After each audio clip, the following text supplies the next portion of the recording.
Chegados a Monza, ao Templo da Velocidade, é a altura de recuar e de recordar alguns dos grandes momentos da Fórmula 1. A primeira vitória de Pierre Gasly na Fórmula 1 em 2020. Em 2021, a curva número 1 e o incidente entre Max Verstappen e Lewis Hamilton, mas também, praticamente 10 anos depois, o regresso da McLaren nas vitórias. Sem esquecer, claro, o Grande Prémio de 2024 e a vitória de Charles Leclerc em Monza, perante todos os tifosi. Sejam bem-vindos, fratelli e amici, a esta antevisão ao Grande Prémio de Itália, a 16ª ronda do Mundial de Fórmula 1.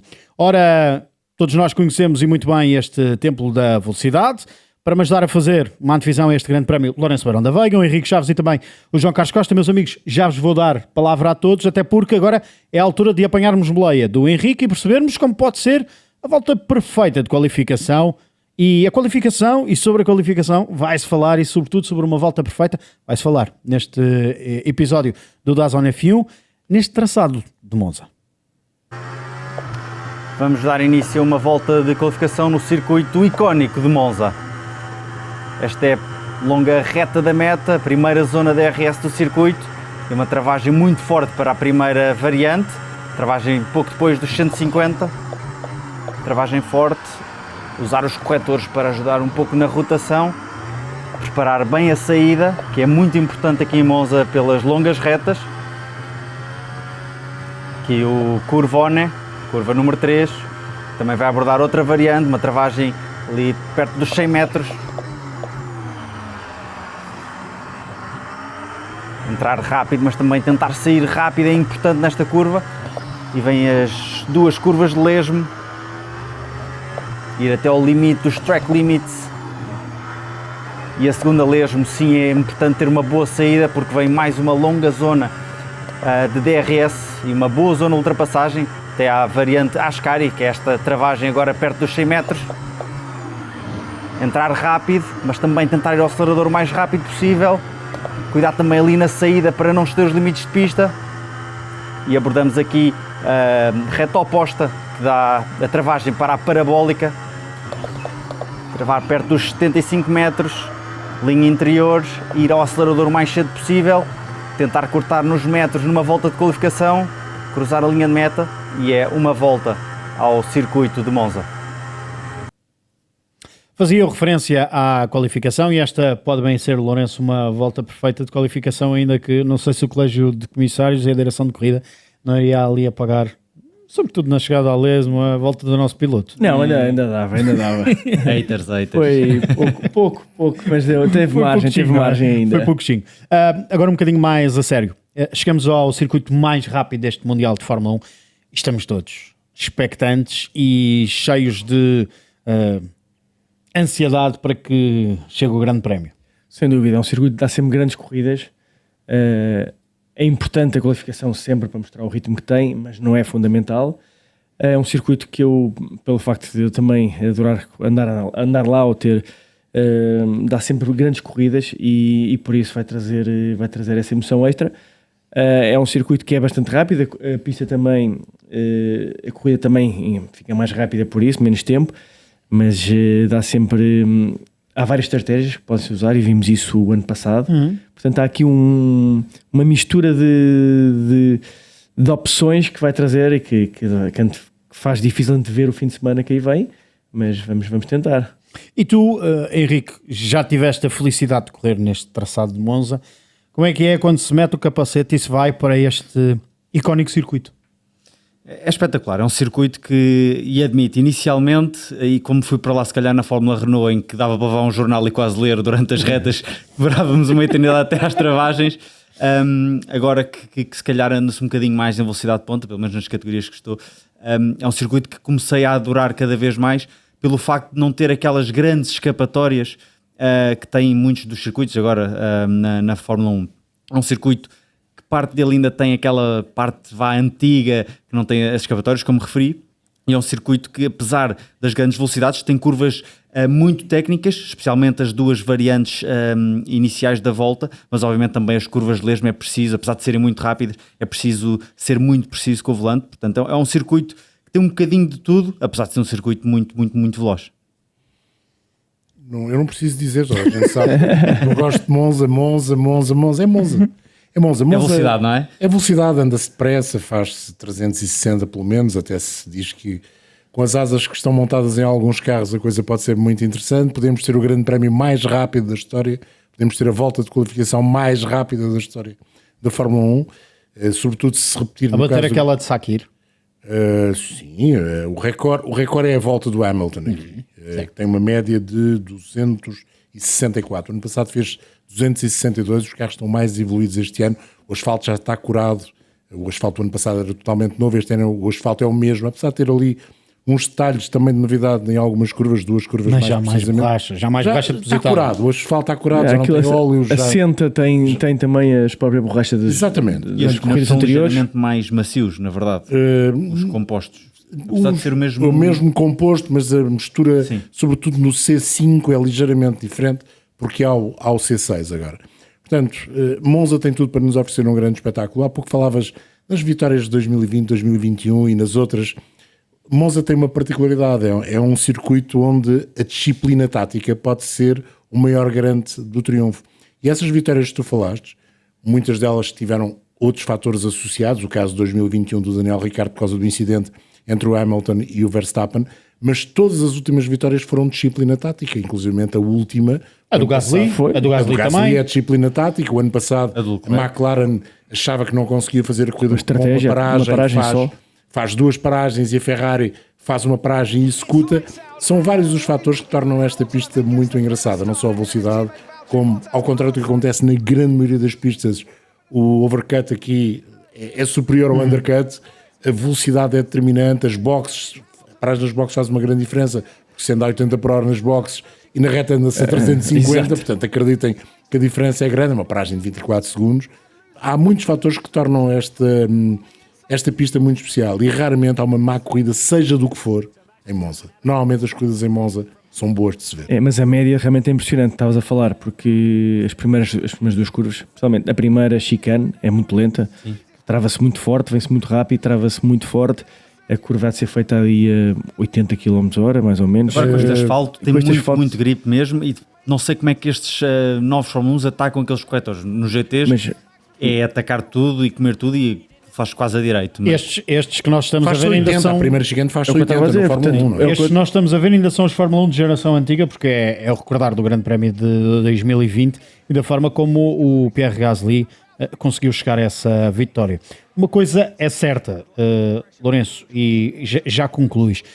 Quem não vai ter tempo, e pegando numa deixa do Henrique, quem não vai ter tempo para folhear o jornal nas retas de Monza são os 2 primeiros classificados no Mundial de Fórmula 1. Bem, diria que os outros 18 também não vão conseguir ter tempo para olhar para o jornal. Até porque sabemos, e fizemos essa questão aqui na segunda-feira, na análise ao Grande Prémio dos Países Baixos. Perguntámos, por exemplo, ao Nuno Pinto, que esteve aqui connosco, fez uma perninha e veio cá ao estúdio connosco, se o campeonato já estava decidido. E o Nuno rapidamente disse, não está decidido. E gostava de vos fazer a mesma pergunta aos dois, enquanto pilotos, se este campeonato já está decidido. Não, decidido não está e está longe disso ainda. Matematicamente não está decidido. Matematicamente isso obviamente que não está. Mas claramente agora depois do último fim de semana fica bem mais fácil para o Piastri, porque eu acho que a parte mental ele já tem essa vantagem por si só, porque é um bocadinho mais forte que o Norris nesse mentalmente, portanto já traz essa vantagem. E agora há uma diferença, é que mais do que nunca o Norris vai ter que ir atrás, e quando se vai atrás do prejuízo que foi do fim de semana passado, anda-se mais no limite, os erros podem acontecer com mais facilidade, não é? Porque está mais no limite e à procura de bater o companheiro de equipa, portanto tudo isso favorece muito o Piastri, portanto eu acho que vai ficar mais fácil e o Piastri vai conseguir fazer uma gestão mais fácil. E nós já vamos às declarações dos dois, mas antes gostava de te ouvir também, Henrique. É um bocadinho mais do mesmo, no fundo. Eu acho que no campo matemático não está nada decidido, no campo mental se calhar tendo um bocadinho mais para Piastri, mas deixa-me recordar também o início da época, em que Lando Norris ganha na Austrália, 25 pontos, Piastri soma 1 ou 2 pontos, portanto está a muitos pontos de Lando Norris, mas no espaço de 3, 4 corridas chegou lá. Portanto, há 9 ainda pela frente, 8. Sim. Portanto, há muita corrida, muitos pontos para serem distribuídos, muitas sprints ainda para serem disputadas. Portanto, obviamente, como disse o Lourenço e bem, no campo mental, Piastri costuma ser mais forte, mas se calhar também esta almofada de conforto que pode ter, pode levá-lo também se calhar a descomprimir um bocadinho, e Lando Norris vai atacar, porque tem que atacar. Acredito que se calhar não será já tão cedo devido ao campeonato de construtores, bem que esse também já está semi-decidido, mas até matematicamente estar decidido, acredito que vão tomar ali algumas providências a McLaren, mas depois vai ser lutem e estejam à vontade, dentro obviamente das linhas do bom senso. Eu acho que isso não estava dito mesmo dentro da equipa, mas já existia, já estavam a lutar entre eles. Vimos isso aqui, vimos aquela travagem, acho que foi na Hungria, não foi? Do Piastri atacar o Norris. Eu acho que tínhamos visto na Áustria. Na Áustria também, exatamente. Eu acho que essa luta já existia. Mas talvez agora talvez um bocado com mais precaução do que... Mas no fundo já era cada um por si e a ver o que é que conseguia. No Canadá bateram. Sabes que há aí um fator, e tem-se falado pouco disso, que é esta Fórmula 1 com teto orçamental não permite grandes estragos nos carros. Não sabemos exatamente onde estão as contas da McLaren nesta altura, se já estão muito perto do vermelho ou se ainda estão bastante com as contas simpáticas, positivas, mas se há uma quantidade de contactos entre os dois, se há muita peça partida, muito carro estragado, esse orçamento poderá estar em causa, e hoje em dia esse também é um fator a ter em conta. Há, no entanto, algo que é verdade. O Piastri vai para a curva número 1 no Grande Prémio de Itália, começando já pelo Grande Prémio de Itália, com aquela vantagem de dizer, queres passar? Ficamos os dois. Ficamos aqui os dois. Isso não pode ser até ao final do ano, ele não pode fazer isso em 9 grandes prémios, mas pode fazer em alguns. Isso é uma vantagem. E houve algo, entretanto, que a McLaren já veio esclarecer, que o problema no carro de Lando Norris foi na parte do chassi e não da parte do motor, o que poderá levar a uma não necessidade da troca da unidade motriz. Para já vamos àquilo que disseram os dois pilotos da McLaren à entrada deste fim de semana, neste circuito de Monza. Recordar que a diferença nesta altura está, com vantagem para Piastri, em 34 pontos. In your mind? I don't know. I really don't pay attention to like the luck and all these things. There's no point. I don't know. I don't want like wasting my time on hoping for it or praying for it or whatever, you know. So I was unlucky last weekend, and that's life. It happens, you know, and it might get to the end of the year and nothing else happens. And if I lose the race by the amount of points that I lost if I lose the championship by the amount of points I lost on the weekend, then yeah, that's tough. That's life, and I'll move on and I'll come back again next year and try to do better. But you know, I don't wish for bad luck for anyone else or whatever. It's just yeah, I was unlucky that weekend, and this weekend I have to come back and try and do better. But no, I don't believe in those kind of things. Thank you. Yeah, it's obviously never nice to see that kind of thing. Unfortunately, it is a part of racing, but I mean, we're not really spoken much about it. There's nothing I can say that's going to make it better. So for me, the approach doesn't change. You know, I think the approach I've had this year's worked well. And yeah, for me, there's no reason to change anything now. The gap is still, you know, it is bigger now, but it's still far from being comfortable and being able to change the way I go about things. So stay in the same way. Thank you. Por um lado, há um piloto que diz que não vai mudar a forma como aborda todos os grandes prémios, ou seja, sempre que aqui chego para vencer, e este fim de semana não vai ser diferente, e não é por ter 34 pontos de diferença para o meu companheiro de equipa, que ao mesmo tempo é adversário. Do outro lado, há um piloto em reconstrução, porque é verdade que o Lando Norris não se foca naquilo que foi o azar que lhe bateu à porta no domingo passado, mas a verdade é que, e dá para perceber, estava visivelmente abalado. Aliás, confesso-vos, até eu na segunda-feira acordei abalado com esta situação. E não estou de todo a brincar. Não estou de todo a brincar. Não, é que é mau para todos, porque nós queremos um respeito, queremos um campeonato que seja decidido como foram outros. 2021? 2021, que seja na última volta, na última curva, o mais próximo possível. Mas eu acho que isto vai antecipar essa fricção entre eles os dois. Acho eu, mas posso estar enganado. Veremos. Vai antecipar? Acho que sim. Ser, não sei bem. Porque eu acho que na realidade, ele, com a margem que ganha, a pressão diminui para um, aumenta para o outro, mas no fundo é mais fácil para o Piastri ter que gerir, como se diz, está de cadeirinha, não é? Gera aquilo como quer. Se for preciso arriscar mais, pode o fazer. Se for preciso tirar o pé e ganha o Norris e ele fica em segundo, também a margem continua ainda, porque é menos uma corrida para pontuar e ainda mantém na frente. Portanto, eu acho que essa vantagem ele tem. Agora, de facto, o que ele diz é com razão. Ele vai manter tudo igual, não vai mudar, porque mudar de estratégia quando se está em primeiro e quando se ganhou o que ganhou, e independentemente deste azar, já estaria em primeiro. Portanto, a lógica é essa mesmo, é de continuar a abordar o fim de semana da mesma maneira. A melhor coisa para o Piastri era um carro competitivo de outra marca, que lhes roubasse as vitórias, e portanto a diferença, ou essa ou outra qualquer, lhes roubasse as vitórias, porque a diferença de segundo para terceiro são 3 pontos, de primeiro para segundo são 7. E isso é significativo. Estes 34 pontos, vamos supor que acontecia isso, e que a partir de agora havia uma marca dominante, que o Piastri seria sempre terceiro atrás do Norris segundo. 9 grandes prémios, vezes 3 são 27, o título está do lado do Piastri. Portanto, a melhor coisa... Falta a sprint. Falta a sprint, é um ponto, são 3, portanto dava 30, mesmo assim ainda estava. Portanto, de repente, a melhor coisa que pode acontecer ao Oscar Piastri é surgir uma Ferrari, um Red Bull e uma Mercedes que ganhem todos os grandes prémios, e que a McLaren... E tu acreditas nisso? Não, obviamente. Eu ainda estou acordado, não estou a sonhar, portanto...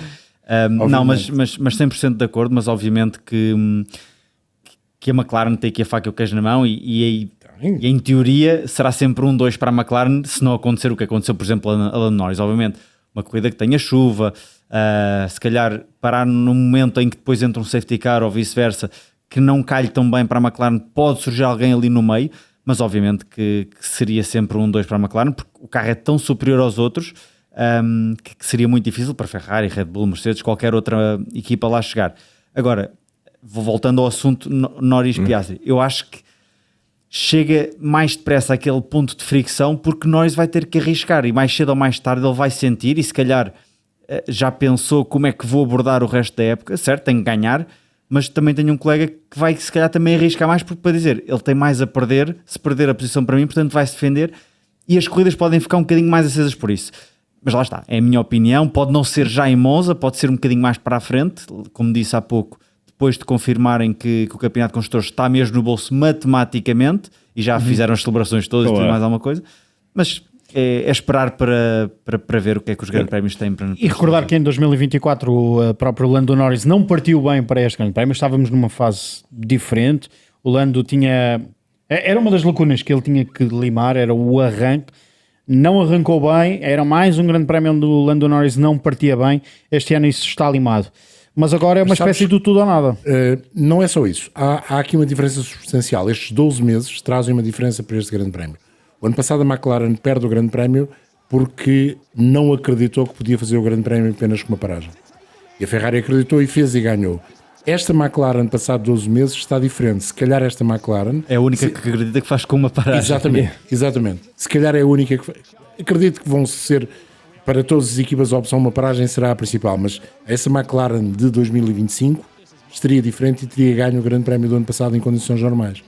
Vamos esperar pelo menos uma coisa, é que a qualificação seja como ano passado, com 5 carros em 1,5, nem chegou a 1,5, as marcas todas lá em cima, Mercedes, Red Bull um bocadinho atrás, mas a Mercedes, a Ferrari e a McLaren bem perto, e acho que isso pode acontecer, outra vez, no grande prémio. Acho que a McLaren, se executar como deve ser... Em gestão de pneus também. Gestão de pneus, forma como o carro corresponde a algumas características desta pista, pode deixar margem para que Ferrari, Mercedes e até Red Bull, até talvez mais a Red Bull, possam ir buscar qualquer coisa, mas mesmo assim penso que são a equipa a bater uma vez mais. Falaste aí de algo tremendamente importante, é que o melhor que poderia acontecer para Lando Norris era aparecer uma equipa, um carro competitivo, que pudesse de alguma forma tentar criar, não digo um cone de aspiração, mas alguma turbulência neste McLaren.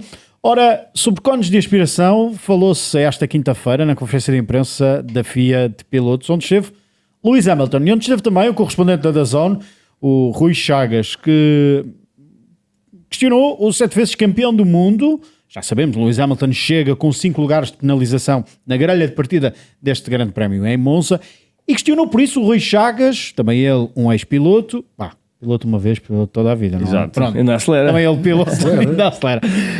Questionou Lewis Hamilton se, por acaso, a Ferrari tinha falado, se ele e Charles Leclerc tinham falado na possível utilização de um cone de aspiração.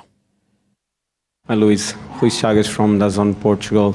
Assuming that you will get to Q3, as we all hope, you and Charles, and he needs a tow. Have you guys discussed that? A tow? Yeah, for a pole, let's say. No. I know that Ferrari used to do it many years ago. I remember when I started, at least.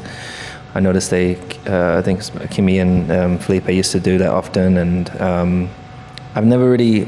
It's obviously can be beneficial, but I've in my past it felt like there was more risk of, and often one person had to be sacrificed often for it. So I'm not sure whether or not they will do that this weekend. It's not been discussed, but if it meant getting, obviously I even if we had the pace, I couldn't be on pole, but if it meant getting Charles there, then I would be happy to play that role.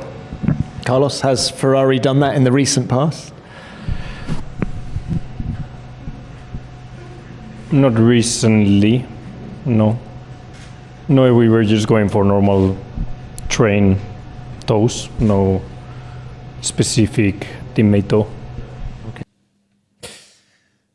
Lewis Hamilton, igual assim mesmo. Não discutimos, mas se for preciso, tiver mesmo que ser. Exatamente, até porque já tem os 5 lugares de penalização. Mas há uma coisa que o Hamilton diz e que é verdade. Uma coisa é ter 5 lugares de penalização na grelha e até conquistares o tempo mais rápido. Não vais partir da pole, mas vais partir de quinto, sexto. Sim. Outra coisa é hipotecares toda a possibilidade no Q3 e em vez de partires de 10º, partires de 15º. Não, eu acho que isto só seria para a Q3. Sim, isto é para o Q3. Ou seja, mas imagina que ele, para dar o cone de aspiração ao Charles Leclerc, fica com o pior tempo da qualificação, em vez de partir de 10º, partirá de 15º. Exato, até porque isto, nós sabemos que o pico destes pneus é uma volta, portanto, ele ao dar o cone dar. Mas seria numa volta, seria numa segunda tentativa. A Ferrari já fez isso algumas vezes. Na segunda tentativa, o Carlos Sainz disse não, que ia no trem, ia no comboio. Sim, não. Vamos lá ver. O que é que dá o cone de aspiração? Em teoria dá ali 3 décimas, até meio segundo. Que é muito, tendo em conta que o último grande prémio, os 3 primeiros estavam, os 5 primeiros estavam por 1 décima e meia. Mas o que acontece, e o Carlos Sainz não disse isso, mas deixou entender, é que quando o cone de aspiração é dado num comboio de carros, isso cria ainda mais ar sujo, ou seja, os pneus ainda ficam menos eficazes. E aí não vale a pena estar a puxar pelo outro. É tudo uma questão de circunstância. O que acontece normalmente em Monza, na segunda tentativa do Q3, é que vai tudo no último segundo para a pista e tudo em cima uns dos outros, e depois acontece coisas como já vimos acontecer no passado, com pilotos inclusivamente a não conseguirem fazer a última volta. Esse é o problema do cone de aspiração aqui em Monza. É vantajoso, sem dúvida nenhuma, mas é preciso perceber quando o fazer. E esse fazer tem de ser feito de forma, digamos, ajustada para que os outros carros não prejudiquem a eficiência desse cone de aspiração. A McLaren no ano passado não o fez, porque tinha um carro suficientemente competitivo e mesmo assim fez 1-2. Não com uma enorme diferença, mas não usou o cone de aspiração propositadamente porque achava que podia ser prejudicial à eficácia do MCL 38. Sim, no fundo a volta limpa é mais, ou seja, ter a possibilidade de fazer uma volta limpa pesou mais do que ter um cone de aspiração. Exatamente. E muitas vezes aqui em Monza por vezes apanhamos um cone de aspiração, chegamos à ponto de travagem 5, 6, 7 km/h mais depressa e por algum motivo o ponto de referência já não é o mesmo e já pode haver a travagem, claro. Às vezes a volta limpa paga mais dividendos no final da qualificação, mas obviamente que se for bem feita, e aqui às vezes o bem feito, na minha ótica, lá está, se calhar o Nuno aqui tem mais insights e poderá nos dizer se calhar no domingo, mas por exemplo um cone de aspiração no Curvone, que não há uma zona de DRS, ou mesmo na reta oposta que antecede a parabólica, pode ser uma zona muito mais benéfica para ter o DRS, não, o cone de aspiração, e aí sim ganhar 2, 3 décimas sem sacrificar muito da volta. Mas como disse o João, obviamente se fores ali no comboio, perdes muita eficiência aerodinâmica e tudo o que ganhas na reta vais perder tanto em força de travagem como também nas lesmas, que são curvas rapidíssimas. Esta pista tem outra particularidade, apesar de só ter 2 zonas de DRS, não se ganha muito no DRS, porque o DRS ganha-se mais quando a asa é mais carregada. Quando a asa é maior. A asa normalmente com muito pouca carga. Aliás, vejam, amanhã a Mercedes tem uma asa quase direita, a Red Bull tem uma asa de pouco apoio, a Ferrari tem uma asa que é a asa do ano passado, com algumas alterações, mas também ela de pouco apoio. A única equipa que se permitiu trazer, e traz 2, porque vão escolher, outra vez, mais uma vez, tem sido um clássico este ano. Na sexta-feira, a McLaren, quando há 2 sessões de treinos livres, faz muitas escolhas e trouxe 2 asas, uma com menos arrasto, outra com um bocadinho mais arrasto, porque o carro em si, o MCL39, tem a particularidade de ter pouco arrasto comparativamente a outros. É mais fechado, não tem tantas grelhas de refrigeração, as entradas de dar para os travões são mais pequenas, portanto, o carro em si é mais aerodinâmico. Se calhar permite-se usar uma asa um bocadinho maior. Consegue entrar no vento de uma forma mais eficaz do que outros monolugares. E se calhar com uma asa consegue depois tirar partido de tração. Aqui, travagem. Vocês já correram lá, sabem, a travagem e tração aqui em Monza são fatores fundamentais também, não é só a velocidade. Exato. Mas que talvez a McLaren usando a asa com mais apoio, e como já tem o carro por si só que não faz tanto arrasto e consegue andar a direito, tem uma boa reta já de ponta, uma velocidade de ponta, pode ser que usando essa asa consiga tirar depois mais vantagens, como na parabólica, nas lesmas assim, também. A McLaren este ano, Ascari, inclusive, muitas vezes está, em termos de velocidade, no speed trap, no ponto de registro de velocidade, que vale o que vale, muitas vezes, mas normalmente está no pelotão atrás, não está no pelotão da frente. Porquê? Não precisa. Não é? Eu lembro-me de ver, na altura em que o Vettel ainda estava na Red Bull, fazer pole em Monza com velocidade máxima de 321. Era carro carregadíssimo, mas ganhava onde? Nas travagens para as grandes, para as chicanes, ganhava nas 2 leis muito, a Ascari muito e a parabólica muito, mas a velocidade de ponta era limitada. Isso pode ser uma coisa que funciona para a qualificação e depois para a corrida não funcionar, porque se tens um carro... Onde é que ganhas o tempo, mas sim. Há um problema, na corrida há o problema do pneu escorregar, não é? Menos apoio, o pneu escorrega mais. Aqui há uma tendência natural nesta pista, sobretudo com este asfalto do ano passado, os pneus fazem granulação logo na fase inicial da volta. A entrada, sobretudo com os macios fazem granulação, os médios e os duros, que serão basicamente os pneus de corrida, não estou a ver ninguém usar macios na corrida, sobretudo se for só para uma paragem, eles têm ali um período de entrada, não se pode matar o pneu logo, tu não podes tirar tudo o pneu. Os duros então, é fundamental gerir bem as primeiras 4, 5 voltas. A partir daí, ele dura, não acaba. Faz o grande prémio todo. Tem ali um pico que é preciso gerir muito bem. E nos médios há alguma granulação e tem de se gerir essa granulação e depois não estragar o pneu. Lá está, era aquilo que eu dizia. Aqui em Monza tu tens de ser defensivo no approach da corrida, em termos táticos e em termos de utilização, em termos da janela ideal para utilizar os pneus e os carros. O problema é o engenheiro passar essa informação ao piloto quando ele está atrás do DRS e dizer, tens pneus novos, mas 4, 5 voltas com calminha. Não vai acontecer. Não. Aguenta. Quem, de alguma forma, o ano passado não esperava vencer foi Charles Leclerc, que esta quinta-feira dizia também o piloto monegasco não era favorito. Este ano também não é favorito. Ainda assim, o ano passado conseguiu vencer, ainda que este ano Ferrari e McLaren não estejam tão, à entrada deste Grande Prémio de Itália, claro, tão equilibradas quanto a coisa até estava o ano passado. Mais equiparadas. Realistically, I don't think so, but I remember very well the way I felt last year, and I remember thinking exactly the same way as now, where I didn't think that it was a possibility for us to fight for a win, but end result was that we were on the top step of the podium on Sunday. So I know that even if it's very unlikely, it's still possible, and so we'll try absolutely everything in order to reproduce what we've done last year. But realistically, on paper, we are definitely not the favourites coming into the weekend, for sure. Thank you.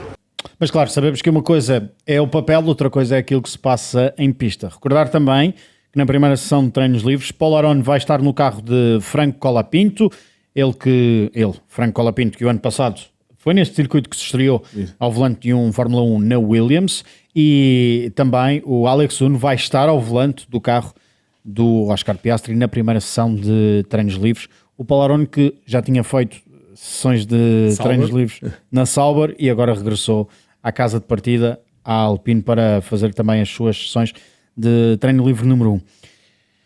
Ferrari precisa urgentemente de um resultado positivo, Henrique. Vem de azul, não sei, é aquela decoração especial, mas a Ferrari precisa mesmo, sobretudo depois do último fim de semana em que os dois carros não terminaram a corrida, não pontuaram. Sem dúvida, sem dúvida. E se há alguma pista em que eles querem ter resultado é aqui, em Monza, mas como disse Leclerc, no papel não são favoritos. Acho que para qualquer adepto de Fórmula 1 e para qualquer pessoa que veja a Fórmula 1 sabe que não são favoritos, à exceção se calhar daquele tifosi mais maluco e aficionado pela Ferrari, que acho que de facto vão mesmo ganhar, mas sem dúvida precisam de uma vitória, precisam pelo menos de um pódio, seria já bastante positivo, mas acho que a McLaren não está para aí virada e depois o terceiro lugar vai depender muito também daquilo que é a história da corrida. Falamos muito das 4 equipas principais, mas depois esquecemos que há um Isaac Adjar, há um Carlos Sainz, há um Alex Albon. Pódio, não é? Exatamente, portanto motivação não falta. O Alex Albon teve à porta. E a verdade é que também corre em casa, entre aspas, não é? Sim. A Racing Bulls. E a Racing Bulls, a última vitória que tiveram foi aqui, não é? E a primeira também foi aqui, por acaso. Não é? Com o Vettel. À chuva. É verdade que o Charles Leclerc... Olha, enquanto vais falando, vamos mostrar também a decoração especial do Ferrari para este grande prémio. E podemos depois falar da decoração, que também tem alguma piada, a ideia de terem trazido esta decoração. O Charles Leclerc tem contra ele a história. A última vez que um piloto da Ferrari ganhou 2 grandes prémios seguidos em Monza, eu ainda não era nascido. Eu já sou velho. Em 1960 e 1961. O filho dele ganhou 2 anos seguidos com o Ferrari em Monza. Isso nunca mais voltou a acontecer. Esta decoração especial também tem uma história engraçada. Foi o primeiro grande ato de títulos da Ferrari. A Ferrari não ganhava um campeonato do mundo há 10 anos. O último tinha sido em 64 e ganhou o de 75 com o Niki Lauda. Faz exatamente no domingo 50 anos. É exatamente no domingo, no dia de domingo, que isso aconteceu. O Niki Lauda não ganhou esse grande prémio, ganhou o Claire Regazzoni, tinha feito a pole, mas acabou em terceiro, mas foi suficiente. Ele precisava de ser sexto, aliás, precisava de ser quinto, tinha de ficar acima do sexto lugar para ser campeão, e foi campeão. Foi o primeiro título do Niki Lauda e o regresso da Ferrari aos títulos de pilotos, que não acontecia desde 64. Que é um dos... Aí o azul era do fato dele. Sim. Para já, o 312T tinha, na minha opinião, o carro de 75, era o mais bonito de todos os Ferraris da Fórmula 1 e tinha a decoração mais bonita. E acho que este ficou espetacular, apesar daquele emblema azul lá no capô motor estragar um bocadinho as coisas. Tu aí falaste... Pois é. Tu aí falaste sobre títulos e sobre o regresso às vitórias, que é algo que a Ferrari está à procura, ainda não venceu nesta temporada de 2025. Isto se não contarmos com a corrida sprint do Grande Prémio da China, o segundo da temporada. Ora, Frederico Vasseur há bem pouco tempo viu o seu contrato ser renovado e vai manter-se na Ferrari, já sabemos. Ele que, à entrada deste Grande Prémio de Monza, esteve também à conversa com os meios da Fórmula 1. Neste caso com o Tom Clarkson, que é responsável, por exemplo, pelas conferências de imprensa, mas também pelo podcast Beyond the Grid. Ora, Tom Clarkson perguntou ao Frederico Vasseur qual é que é assim o teu calcanhar de Aquiles em 2025. E ele brincou, mas depois falou a sério. What's your biggest frustration with this car? McLaren. That's actually quite a good answer. Yeah. Without them, you're... because I think that for sure we had some issues on our side, and this I will keep it for me. But you can always do a better job, and we can, if we have to redo the season now, perhaps the approach is a bit different. But I don't have the feeling that we did massively wrong. And if I compare with Mercedes and Red Bull, we are 2 references of the last decade. We are in front of them. It's not that we did something stupid, but for sure, if you compare with McLaren today, they are outstanding. E são excelentes, e isso dá para ver, até porque este ano, tirando Mercedes e Red Bull, mais ninguém conseguiu vencer grandes prémios do que a McLaren. Ora, acho que já está tudo dito. Este é o espírito que é preciso trazer, sobretudo trazer para Monza mas não sei se vai ser o fim de semana para a Ferrari voltar a lutar por vitórias. Há 12 meses dizia isso mesmo, depois de Zandvoort, e eles ganharam. E eles ganharam, por isso pode ser que domingo nos traga uma surpresa e pode bem vir a ser uma boa surpresa. Recordar que Lewis Hamilton, para o arranque deste grande prémio, tem então essa penalização de 5 lugares na grelha de partida por uma infração numa situação de bandeiras amarelas trazida de Zandvoort. Ora, há instantes falavas, Henrique, sobre esse pódio de Isaac Hadjar.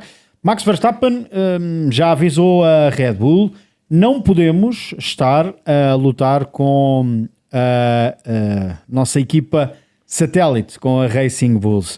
Ora, Isaac Hadjar, que esta quinta-feira foi questionado pelos meios da imprensa e do digital sobre a possibilidade de ir para a Red Bull no ano de 2026, já veio dizer que sim, que vê com bons olhos essa possível chegada. Obviamente que não há, pelo menos que se tenha tornado público ainda, essa declaração em áudio ou em vídeo de Isaac Hadjar. A verdade é que foram vários os meios que lá estiveram presentes e que citam o piloto francês de origem argelina a abrir o coração e a dizer sim, que via com bons olhos essa chegada à Red Bull em 2026.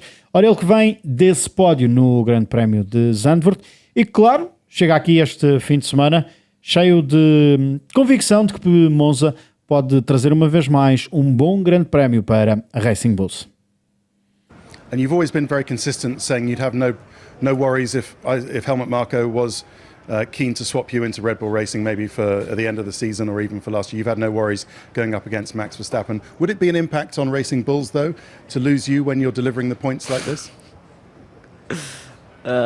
Well, I would like to think so. So, yeah.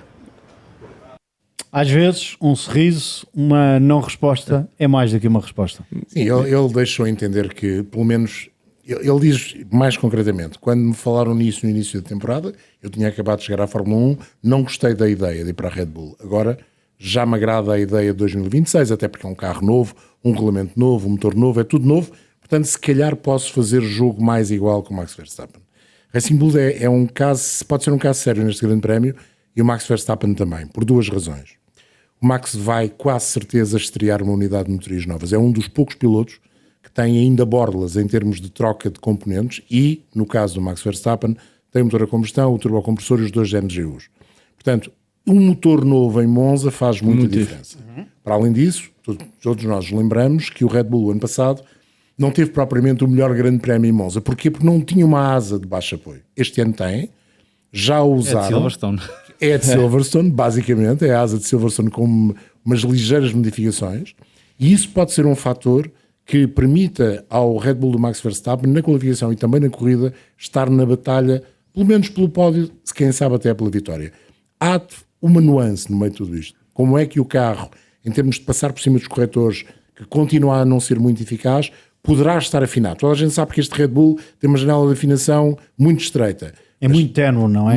De vez em quando o Max chega lá e encontra o ponto certo. E aqui os corretores são agressivos. Esse poderá ser o maior problema para o Max Verstappen. Nas chicanes, onde se entra a grande velocidade ou se pode sair a grande velocidade. A primeira e a segunda chicane, na terceira, na Ascar e não, o corretor é agressivo, mas na primeira também não chegas a grande velocidade. Não, também e se chegares mais em frente e perdes mais tempo. Mas a verdade é que este poderá ser um grande prémio onde o Max, sobretudo depois daquilo que foi a demonstração do ano passado, onde o Red Bull andava num campeonato que não o campeonato da frente, este ano pode ser ao contrário, pelas razões que eu expliquei. Vamos ver, posso estar completamente enganado, mas não descartava totalmente o Red Bull como candidato, se não à vitória, pelo menos a ser o melhor dos outros.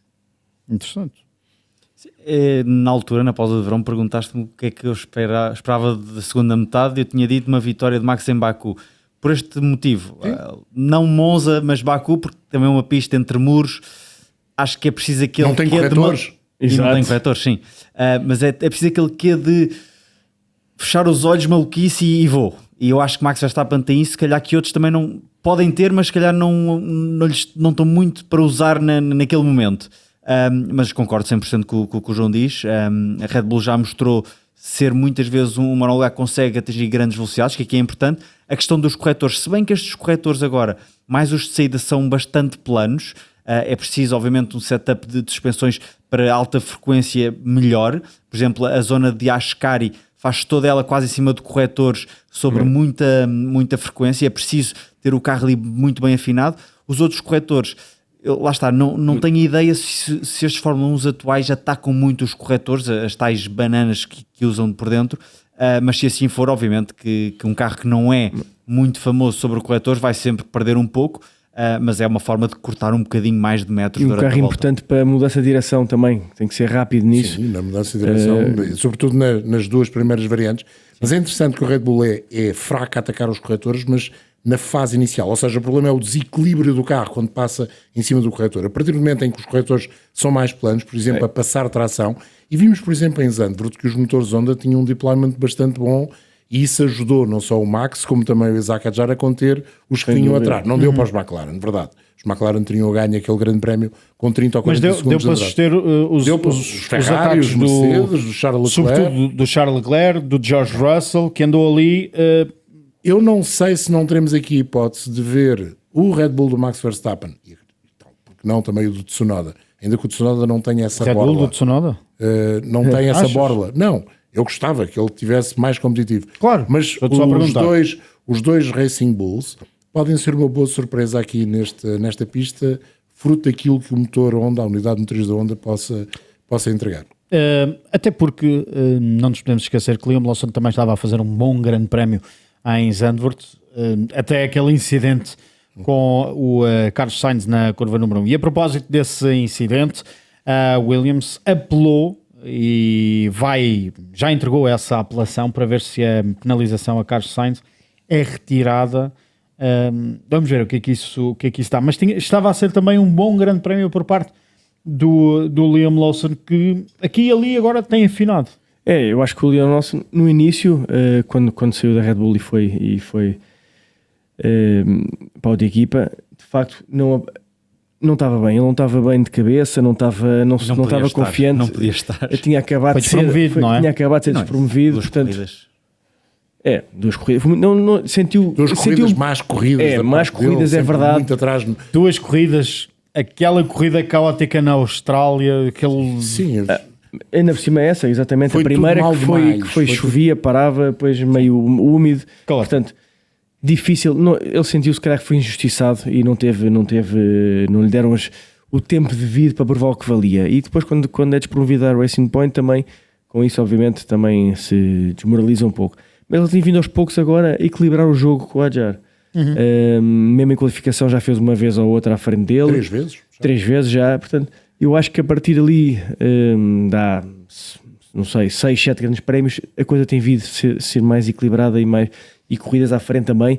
Portanto, eu acho que também... Eu estou muito curioso para ver qual é o efeito no Liam Lawson do pódio do Hadjar em Zandvoort. Isso é verdade. Isso pode ser efeito zero, e acredito como piloto que isso seja efeito zero, mas de certeza absoluta que ele desejou estar naquela posição.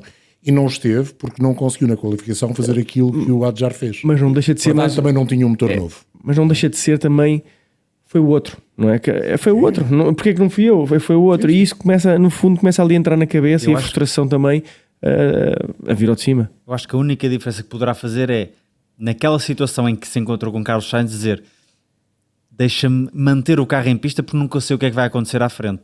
Porque o que aconteceu foi, Lando Norris estava num lugar de pódio, teve um problema, e o Hadjar, que estava em quarto, foi promovido a terceiro. Se ele não estiver em quarto nunca vai haver uma hipótese de aproveitar uma avaria à frente. Portanto, há que primeiro terminar para conseguir esses resultados. E ele sabe isso, e aquele toque com Carlos Sainz, para mim a penalização foi ridícula. Mas ela é certa, tendo em conta as regras, é uma parvoíce. As regras é que estão mal. Exato, as regras é que estão mal. E para elas contribuíram os pilotos. Que o Carlos Sainz já veio dizer que a regra estava mal, mas foi um dos que ajudou a escrevê-la. Portanto, mas pelo menos admitiu que estava mal escrito, o que é muito bom. Acho que o pedido de revisão da Williams vai dar águas de bacalhau. Dá zero. Acho que as penalizações que são dadas em tempo, muitas, acho que 99,9% das vezes não são revertidas, nem podem ser por regulamento. Porque vai mexer com tudo. O que é que a Williams vai apresentar? A verdade final da corrida. O problema é o que é que a Williams vai apresentar como novidade para que o Colégio de Comissários volte a reunir para rever a sua decisão. Quando a regra é clara, o carro está à frente. Não há muito, toda a gente viu, há imagens dos dois carros, Claro, o Lucas on board. está à frente, pode dizer, mas aquilo é uma curva especial, uma situação especial, a regra está errada. Ok, mas é que existe. Portanto, não estou a ver que haja hipótese de haver reversão. Já, raramente temos surpresas, mas a FIA já de vez em quando nos vai dando algumas surpresas. Mas uma coisa que o Henrique dizia tem razão, é que era um toque que era evitável, não é? No fundo. Tanto para um lado como para o outro. Exato. E para ser o outro a fazer o pódio, ou para ser ele a fazer o pódio e não ser o outro, tinha que lá estar. E estes toques têm que se evitar, e isso é o que o Liam Lawson ainda não tem na cabeça, é que há toques evitáveis, não ganha aquela guerrinha, vai ganhar outra a seguir, passa mais à frente. Mas podemos aplicar isso também ao Carlos Sainz, tem perdido substancialmente para o Albon, Verdade. tem uma quantidade de pontos incrível e o outro nem por isso. É verdade. O que nós temos na cabeça são os horários deste fim de semana e aquilo que podes ter também na tua cabeça, e se não tiveres na cabeça podes sempre ver na aplicação da DAZN, na área de programação, e por que não filtrar, por exemplo, por desportos motorizados, esta programação para sexta, sábado e também para domingo, tudo o que tem que ver com o desporto motorizado. Não esquecer que este é fim de semana de Fórmula 3, de Fórmula 2, fim de semana decisivo também na Porsche Super Cup, e até porque há um título em jogo e a corrida acontece já no próximo domingo, e é também obviamente fim de semana de Fórmula 1 e de IRC, que podes ver também na aplicação da DAZN e em DAZN.com através da Rally TV. Uma subscrição adicional é necessária. Já sabes que sem subscrição podes ver as 3 sessões de treinos livres também na aplicação da DAZN de forma completamente gratuita e participar connosco no Fanzone, partilhando a tua opinião e respondendo também às perguntas que nós lá vamos deixando. Porque este fim de semana parecia que estávamos a adivinhar. Planeámos estar os 4 ao longo de todo o fim de semana na cabine e em estúdio, e claro, no domingo, se tudo correr bem, o Nuno juntar-se a nós também para fazer a antevisão desse grande prémio. Lourenço, Henrique e João, foi um gosto ter estado na vossa companhia. Não há meteorologia, fantástico. Verá, não é chuva. Deixa para sexta-feira de manhã, assim como as novidades. Está bem? Exato, Traz os upgrades para sexta de manhã. Foi um gosto ter estado na tua companhia. Um abraço.